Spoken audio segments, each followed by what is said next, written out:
kabelnya dilepas ya. Jadi ini kan ada sebenarnya kabel yang nanti nancep di masing-masing elektrodenya. Kemudian posisinya aja mual-mual ya. Jadi sebenarnya ini tidak boleh. Jadi ini gantung juga tidak boleh. Jadi harus nempel tapi hanya ujungnya saja. Gitu. Ya, jadi tidak boleh gantung, bikin tidak boleh atau di keluar-keluar gitu tidak boleh. Jadi makanya ini saya pasang semacam ini juga buatan laboran ini ya. Jadi artinya direkayasa supaya apa ini tidak apa namanya tidak lekuk dan lain sebagainya. Karena ini kabelnya apa namanya halus ya. Jadi ini putus satu saja sudah tidak bisa dipakai. Jadi ganti satu saja, satu helai yang ada di sini ini satu ini ganti semua. Gitu. Ya, jadi mari kita jaga bersama-sama. Oke. Jadi selain kalian bisa menggunakan juga bisa maintenance perawatannya. Ini ya. Ini ada 4 sandapan ekstremitas nanti yang akan kita pasang pada pasien. Nah, ya. Jadi ini nanti ada di lengan. Ya. Ini pada right, left, jadi lengan kanan, lengan kiri. Kemudian saya lupa ini ya singkatannya kan dengan F. Jadi yang ini nanti kaki kanan dan ini kaki kiri. Ya, merah, kuning, hijau, hitam. Oke. Nah, nanti ini kemarin saya lepas. Ini sampai hilang satu gitu.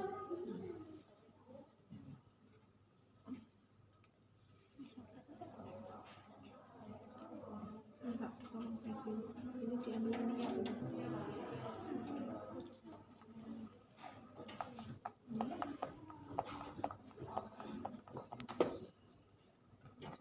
Sekarang tancapkan ini yang merah dengan merah, yang kuning dengan kuning, yang hitam dengan hitam, masukkan ke lubangnya sini.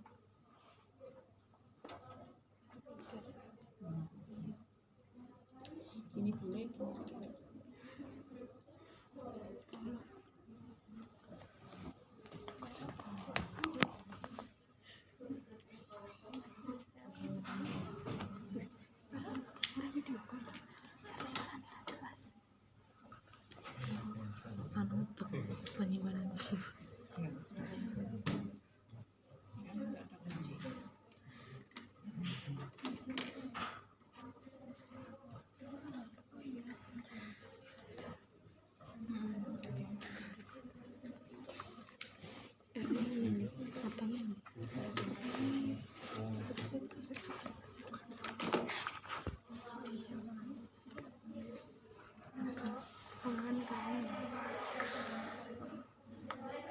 Sampai masuk.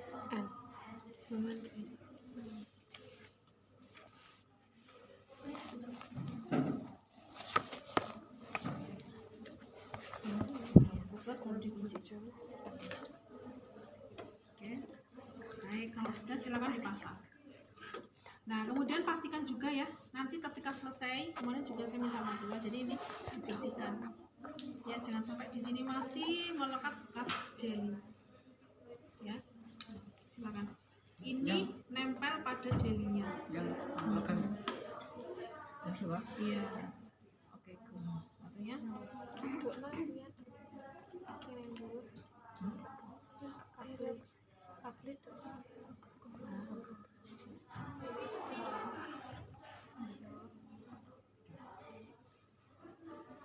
Saya Vincent mulai ini dulu. Ini lagi taruh di bawah sini dulu. Oh, gitu. Kok nenek jero nah.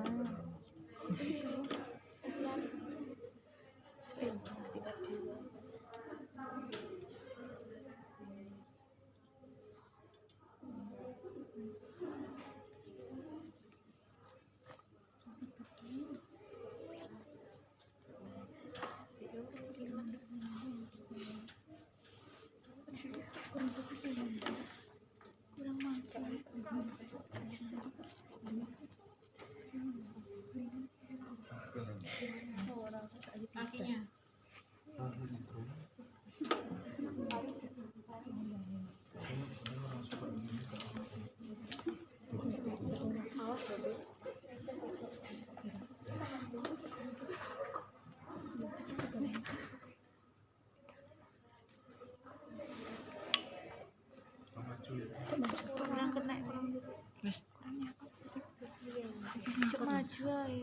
Jepitannya yang bagian kiri apa namanya tepi ya. Jadi jepitnya dari sana, dari tepi. Nah, yang itu bisa dirubah. Nah, gitu. Oke, sudah. Nah, setelah sudah, kita akan mulai untuk memasang sandapan prekordial.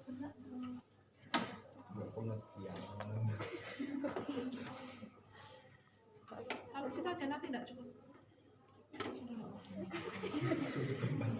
Di atasnya itu loh kata. Atasnya kan bisa toh?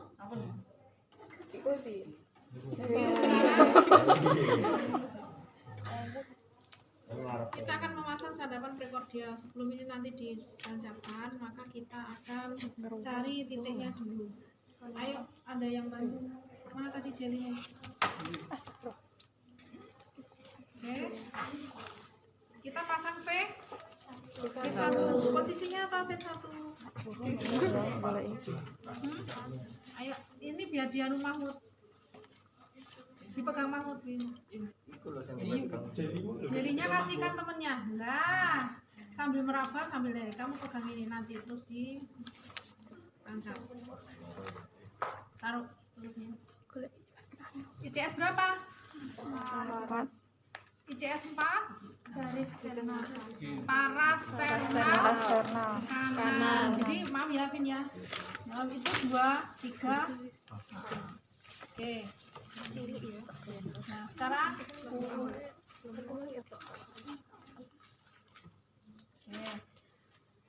maaf ya. Nah, ini mahasiswa sekalian, ini adalah suprasternal. Ini loh. Nah, jadi kalau ketika pasien sesek, ini kan ada retraksi ya. Nah, di sini. Jadi tandanya kalau pasien sesak ya. Jadi itu bisa jadi data objektif. Ada retraksi suprasternal. Ya, jadi retraksi itu ada tarikan di atas sternum. Ini adalah tulang sternal. Berakhir di sini. Nah, di ujung ini ada namanya processus sifoideus yang nanti digunakan untuk menentukan titik adanya pijat jantung pada apex. Ya, jadi kita cari nanti processus sifoideusnya di sini ada 3 jari dan kita pasang di sini untuk kita melakukan IJP. Nah, ini namanya processus sifoideus di sini. Oke, yang ini adalah sternum. Jadi jangan sampai nanti masangnya di tengah. Ini ya. Oke, sampai muatan. Sekarang kita cari V. V2 mana letaknya? ICS 4 kiri. ICS 4 parasternal kiri. Silakan dicari. Nah, ini adalah namanya klavikula, maaf ya. Ini namanya klavikula. Jadi kalau mid klavikula lain berarti tengah-tengahnya klavikula, ini tarik garis bawah.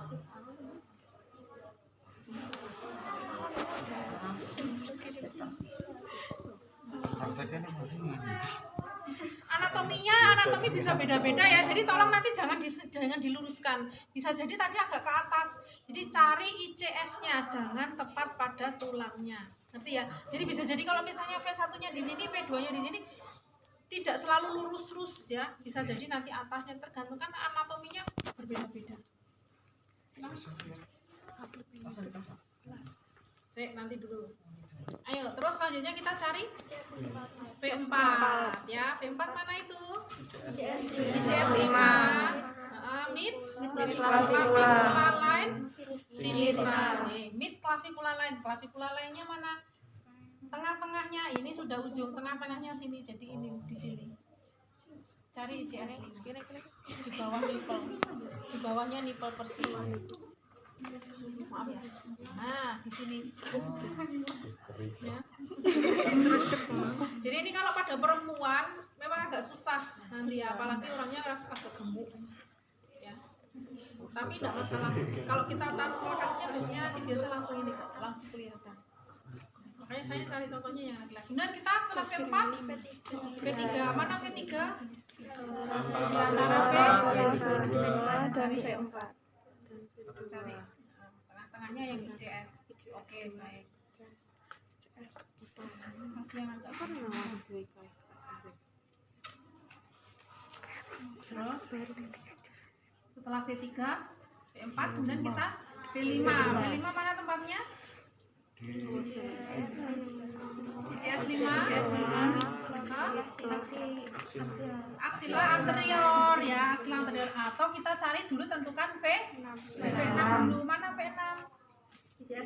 ICS 5 mid aksila lain kiri. Oke, nah maaf ya. Nah, ini aksilanya. Cari sejajar V5 tapi di tengah dia. Jadi mid aksila lain, jadi di tengah-tengah aksila. Ayo. Jemput duduk teman-teman. Ini sejajar ini, tapi agak ke tengah sana, agak ke tengah. Ini belum tengahnya, itu masih anterior. Kalau saya ini masih di V5, jadi tengahnya agak ke sana. Nah.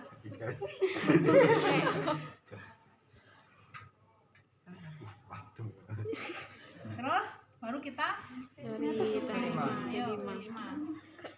Berarti tengah-tengahnya V4 dan V6 sejajar ya, masih ICS 5, tapi dia di anterior. Anterior, jadi garis di depan aksila.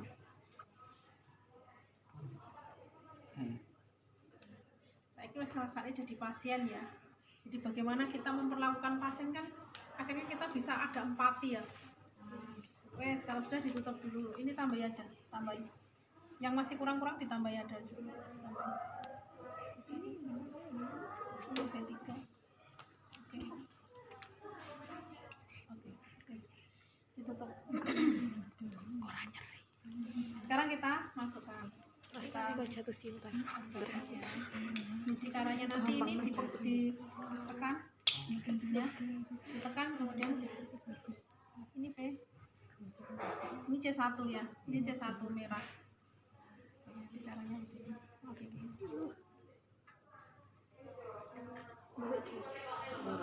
Mbok ilang. Terus cari C2. Ya.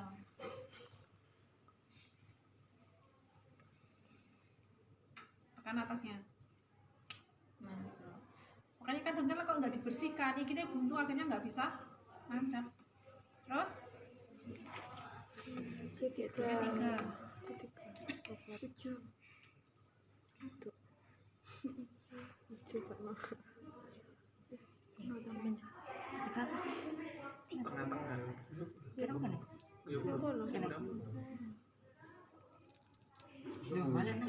Anu diangkat sih. Tapi sudah, kalau sudah nancap enggak apa-apa. Harus jangkir ngangkat. Terus C4.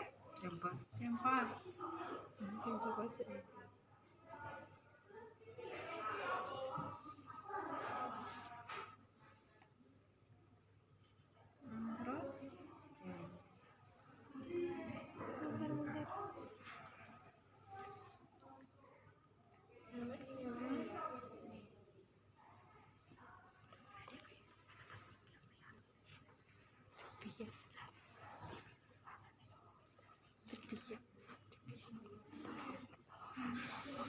oke, seperti ini nanti tampilan pasiennya ya.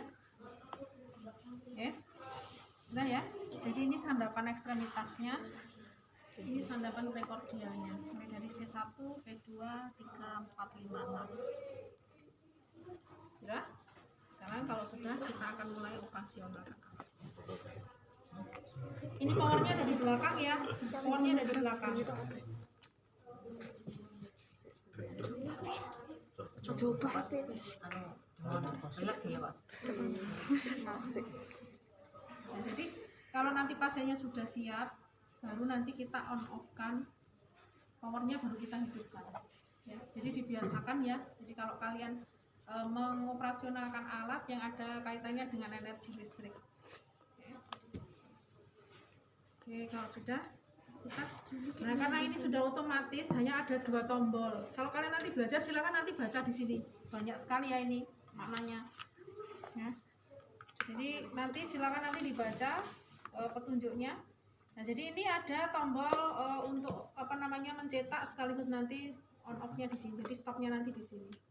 Dan karena ini otomatis, karena nanti ketika dia sudah selesai merekam, stopnya ini nanti untuk menghentikan laju keluar kertasnya. Ya. Jadi tidak kita menjalankan satu-satu. Kita mulai ya.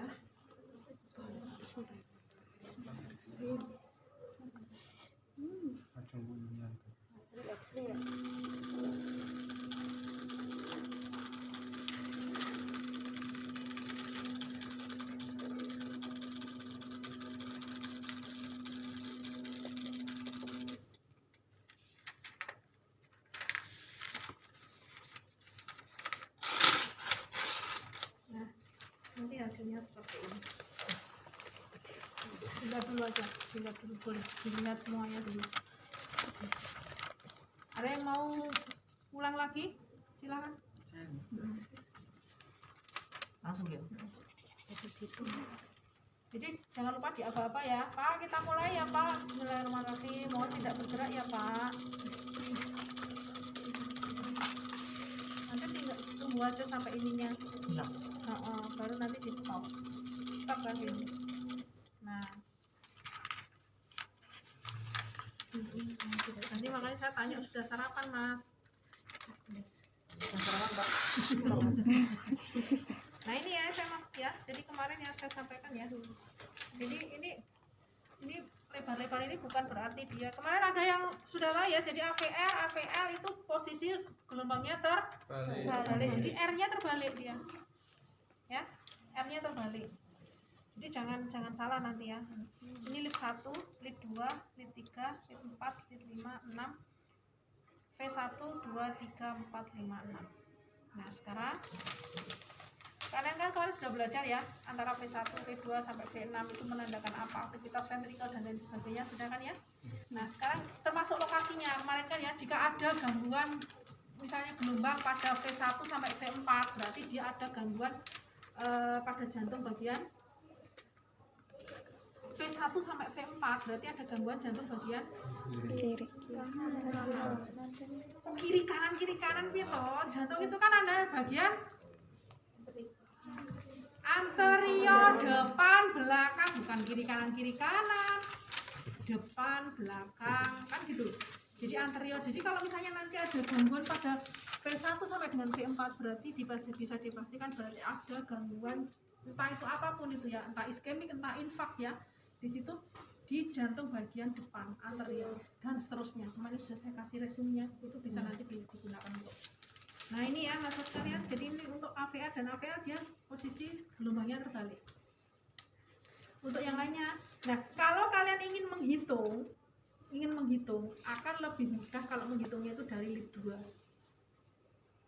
Biasanya nanti dokternya kalau misalnya pasiennya itu ada irregular kok irregular? Reguler. Ya, bisa dipastikan ini mungkin Elvin masih usrak di anu gitu. Kalau usrak nanti jadinya seperti ini. Gitu. Nggak usrak kayak ini kita ini. Tapi kalau nanti pasiennya rileks, tenang, akan lebih mudah dibaca. Ya lah.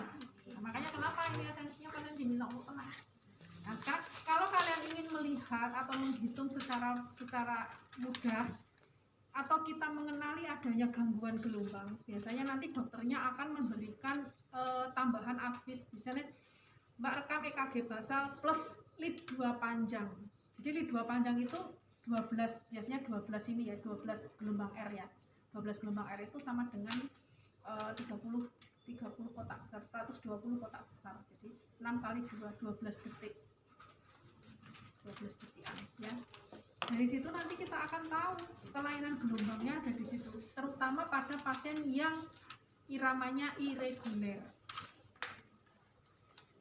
Ayo wes sekarang ini silahkan dihitung. Oh ya, saya sampaikan dulu. Maka tadi kenapa Kelvin sudah sarapan? Belum sarapan. Biasanya ini ada pelebaran gelombang. Dia melebar. Bukan karena adanya hantaran ya, tetapi karena memang adanya sedikit kelambatan pada kontraktilitas jantung akibat otot kekurangan Glukosa. Seperti ya, pentingnya glukosa bagi otot. Ini menghasilkan ATP, energi yang digunakan untuk memompa darah. dengan mengoptimalkan miokardiumnya. Wes ya. Oke, sekarang coba silakan dihitung heart rate-nya. Ayo itu bisa sama-sama. Boleh sama-sama sini. Silakan dihitung heart rate-nya Kelvin berapa? Yuk, coba dihitung. Aku tak menyimak.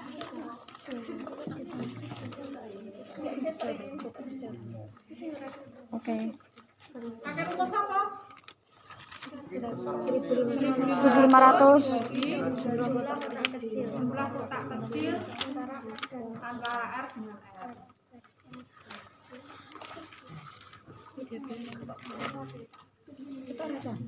Kita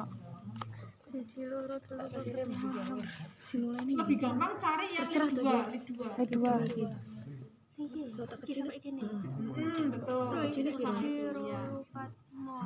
Itu berapa kotak besar? 5 kotak besar berarti berapa kotak kecil? 25. Ya wes, berarti tinggal hitung 1.500 dibagi 25 berapa? Tambah siji. Tambah siji. Jadi 26. 1.500 dibagi 55? 1.500 bagi 26. 57. Yang kurang dari 60 kan? Kemungkinan bisa karena dia belum sarapan tadi. Wes, dari sini ada yang ditanyakan? Kalau ini misalkan ada yang Apa nih? salah satu di gelombangnya tahu-tahu tinggi gitu. Yang tahu-tahu tinggi kalau irregular itu kaitannya dengan jarak R1 dengan R yang lainnya, tapi kalau bentuk gelombangnya insya Allah sama. Hanya saja nanti kita cara mengenalinya, apakah ini ada gelombang P, ada gelombang ini, ada gelombang P nya, ini ada gelombang P, ini ada QRS kompleksnya ada, hanya ini ada pelebaran sedikit. Ini P nya ada nggak? Berapa itu P nya? Lebarnya berapa? Lebar P nya berapa? 2 kotak. Lebar tingginya berapa? Tingginya berapa?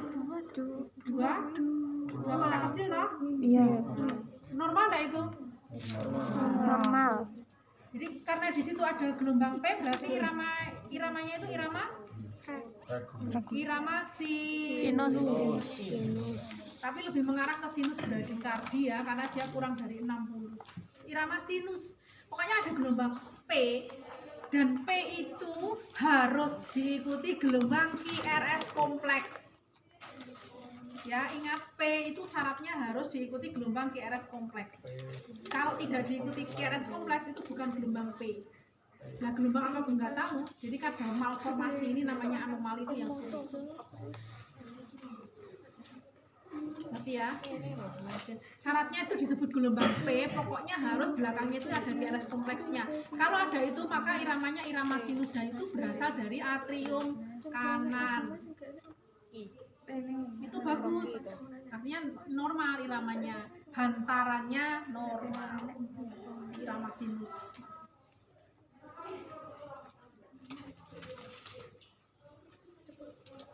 Wes, ada pertanyaan lagi? Yang mengalami kardiomegali itu. Kardiomegali biasanya selain adanya infak, jadi maaf sih, yang tadi udah dibaca tadi ya. Sing rusak.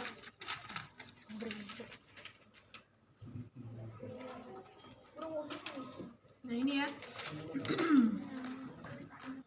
Nah ini kalau di sini kan ada ya sebenarnya heart rate rata-rata. Heart rate rata-rata itu karena tadi kita itu menghitung hanya dari lead 2. Mesin ini menghitung rata-rata dari semua lead. Jadi di rata-rata ada 61. Karena kita tadi menghitungnya hanya 1 dari lead 2, maka bisa jadi kita asumsinya berbeda dengan, jadi jangan bingung. Karena di sini bunyinya rata-rata, itu adalah dia menghitungnya dari tiap lead. Ngerti ya? Tetapi kalau kita mau menghitung manual, nah ini mesin ini otomatisnya sebenarnya sudah ada heart rate-nya di sini. BPM nya apa? Hah? Iki loh. 61 BPM ki artinya apa? Mau nek dadi katroken. rate rata-rata 61 bpm. Oh, beat per beat per menit kali per menit ya. Jadi di sini heart rate ya, heart rate. Jadi heart rate-nya di sini rata-rata karena di tiap anu ya. Jadi heart rate-nya adalah 61 beat per menit. Oke. Nah, wes. Nah, apa pertanyaan Mas? Yang terkena Oh, kardiomegali. Oke. Jadi ada yang disebut dengan LVH ya. Jadi LVH itu adalah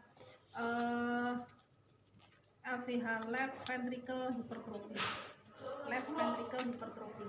Biasanya kalau left ventricle hypertrophy itu disertai dengan tingginya gelombang R ya 2 kali lipatnya.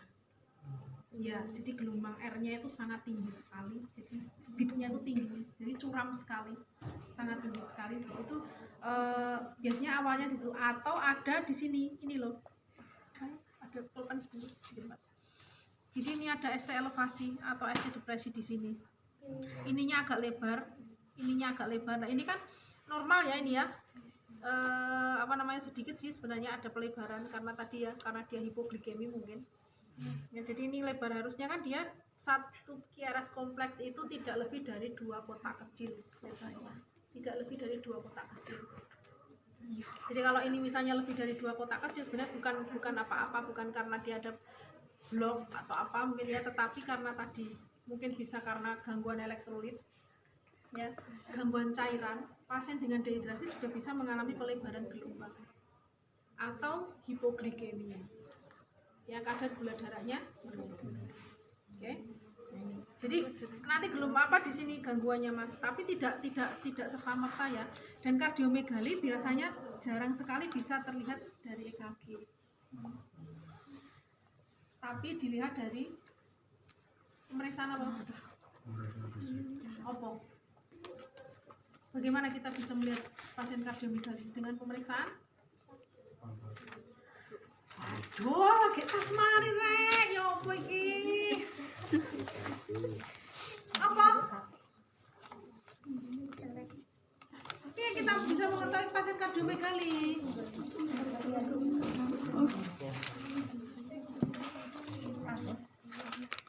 Bagaimana cara menghitungnya?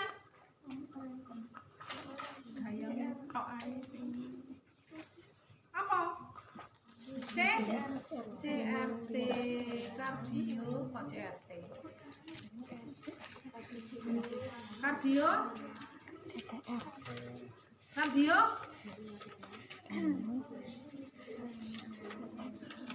Kardio?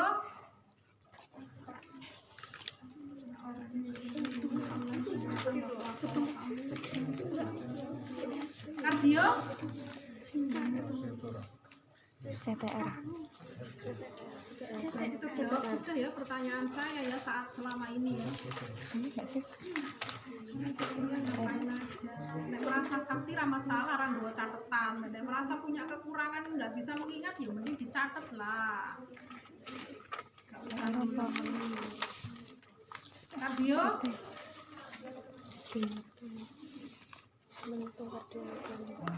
Torak, rasio, kardio, torak, rasio. CTR. Iya. Itu untuk mengetahui kardiomegalinya nanti dari situ. Jadi selain EKG pasien juga harus ditorak. Kardio torak.